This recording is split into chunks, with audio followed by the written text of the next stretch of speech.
Well, let's chat with Blessing. Oh, let's groove tonight. Alright, guys, today I want to talk about the employer sponsored visa, in particular, the temporary skills shortage TSS subclass 482 visa.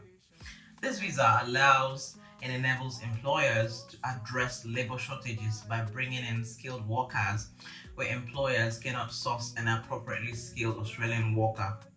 For those of you who don't know me, my name is Blessing and I make interesting videos on different topics to help intending migrants make informed decisions. I have done videos on all sorts of visas and you'll be able to find those in my channel library, Chat with Blessing. Do well to subscribe, like, share to make the videos reach the audience that might find it useful in their proposed migration journey. Thanks. Today, I'm focusing on the employer-sponsored TSS visa 482. It is a temporary work visa that allows you to live and work in Australia for up to 2 or 4 years and is usually a pathway to permanent residence. With this visa, you are entitled to travel to and from Australia as many times as you desire while the visa is valid. First, to apply for this visa, you must be nominated and sponsored by an eligible sponsor. By eligible sponsor, I mean your company must apply to become a standard business sponsor, which does not really have much to do with the applicant. It is entirely dependent on the company and the Australian business. To do this, they must make an application to the Department of Home Affairs and provide some supporting documents to demonstrate that their business is actively operating in Australia. Some of the supporting documents provided include the lease agreements, bank statements, business activity, statements of tax returns, financial reports, and company registration documents with Australia Industry Capability, AIC. All these documents aim to prove that a company is actively and lawfully operating in Australia. It is a pretty easy process and will take 2 weeks to 2 months. Still, most Australian standard business sponsorship applications are provided within a couple of weeks, giving the company a standard business sponsorship license that lasts for 5 years. The sponsorship, which is renewable every 5 years, allows the company to sponsor their employees in different nominated occupations on 485 visas. To apply for the 482 visa, first, you must have an eligible occupation, so you need to check the occupation list. The list is in my description box from the link. You will notice that each occupation has an ANSCO code, that's Australian and New Zealand Standard Classification of Occupations Code, attached to it. The eligible visas and the listed category and assessing body. In the listed category, there are occupations on a short-term skilled occupation list, STSOL, a medium skilled occupation list, MTSOL, and a regional occupation list, ROL. For example, an accommodation and hospitality manager, not elsewhere classified, NEC, and STSOL with 141999 ANSCO code, assessed by VetAssess, is eligible for TSS 482 visa. The applicants need to check out these occupations and I have provided some links below. The second thing you need to check once you've identified your occupation is to see if it fits within the scope of the business. For example, a construction company can't be sponsoring a chef, so it all has to make sense. The purpose of the nomination is to check if there is a genuine need for that position within the business. It is expected that a restaurant will be sponsoring a chef and a construction company will be going for a carpenter. In addition, the company cannot pay the employee below the market salary rate. The market salary rate protects the migrant workers from exploitation, while the minimum salary threshold is 70,000 Australian dollar per annum. Consideration must be on the salary rate. For instance, a graduate position as a mechanical engineer in Perth cannot be paid the minimum salary threshold of 70,000 Australian dollars because the starting rate for that position is around 90,000 Australian dollars. So once that is established, then the employer can lodge a nomination application for the employee.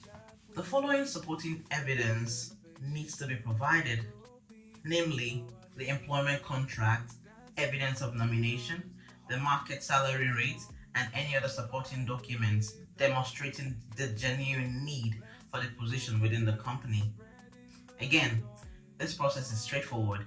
If the position is genuine and everything works within that company, these nominations do not take time these days. Approval can be received between a day to 3 months. Once approval is received, then visa application can be lodged. At this stage, the employee or applicant needs to be involved in the visa application. To be eligible for a 482 visa application, you also need to have the relevant qualifications and at least 2 years of full-time experience in that occupation or in a closely related occupation. Skill assessment, if it is mandatory, to lodge a visa application as well. First, a skill assessment with the occupation assessing body may be needed depending on the occupation and the applicant's passport country. I have included a link in the description box on what information is needed for the skill assessment and visa application. Depending on your qualifications and skill sets, several assessing bodies may be responsible for issuing the skill assessment report. For example, the Engineering Australia is responsible for assessing engineers, the Australian Association of Social Workers, AASW for social workers, and the Australian Computer Society Incorporated, ACT, for IT professionals. Please note that links for the relevant information that I mentioned in this video can be found in my description box. The assessing body requirements such as fees, English language, and relevant work experiences can be variable, so you may need to check it out from their official webpage. In some instances, they can utilize work experience in place of the qualification. Now, this will depend on ANSCO.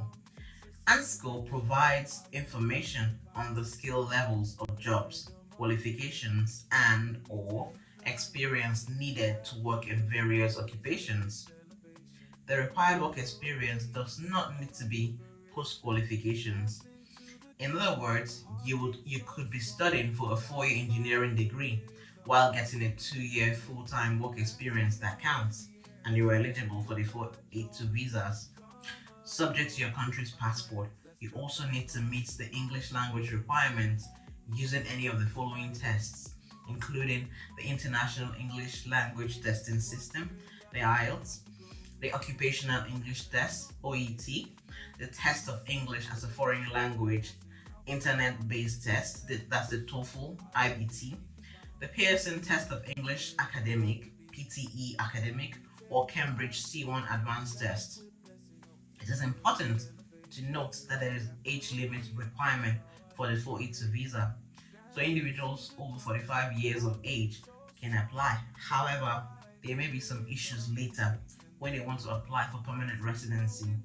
Do not worry so much about PR if you're age 45 years and above and intend to come to Australia on 482, because there are ways around it, such as using the GTV, that's the Global Talent Visa 858. See my video on this visa for more information on how to assess your eligibility. While each migration firm or company charges different professional fees, if you employ their services, the government fees for visa application are 1,455 Australian dollar for the short-term stream and 3,035 dollar for the medium-term stream and the labor agreement stream. The nomination application fees will vary depending on the occupation and the size of the sponsoring company. For example, if you are a chef and the company sponsoring you has a turnover of more than $10 million and you are being sponsored for over 4 years, then it is around $1,800 per year multiplied by the 4 years of sponsorship. Do the math. It's a bit substantial. Anyway, the feedback from employers is that it is totally worth it because it costs more to replace the employee, and therefore it helps more towards employee retention. The cost tends to be lesser when being sponsored by a smaller business with less than a $10 million turnover. Overall, there are plenty of employers out there who are sponsoring people from overseas because there is just a big skill shortage here in Australia. Meanwhile, the subsequent entrant visa fee for a family member of temporary skill shortage (TSS) to join the primary applicant is around 1,455 Australian dollars. An ideal way to start is by using job seeking websites such as seek.com.au or indeed.com.au, where you can apply some filters to view job vacancies with visa sponsorships and then take it from there. Meanwhile, that you are unsuccessful in one sponsored work application does not mean you will not be successful in others. Try applying for as many jobs as possible until you get the yes needed for your breakthrough.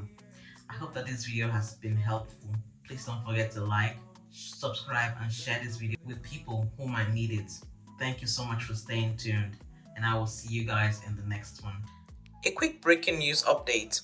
In the wake of the Australian federal budget for 2024 to 2025, which was unveiled on May 14th of 2024, significant alterations have been made to the migration policies. Notably, the subclass 482 visa has now undergone a positive adjustment. You see, the job experience prerequisite has now been reduced from 2 years to 1 year, effective from the 23rd of November 2024. I've created a detailed video analyzing the implications of these budgetary changes on migration policies, with a specific focus on international studies and skilled workers. Stay informed by subscribing to my channel, Chat with Blessing O, for regular updates and insightful content. Your support will inspire me to produce more valuable insights. Thank you, and I look forward to seeing you in my next video.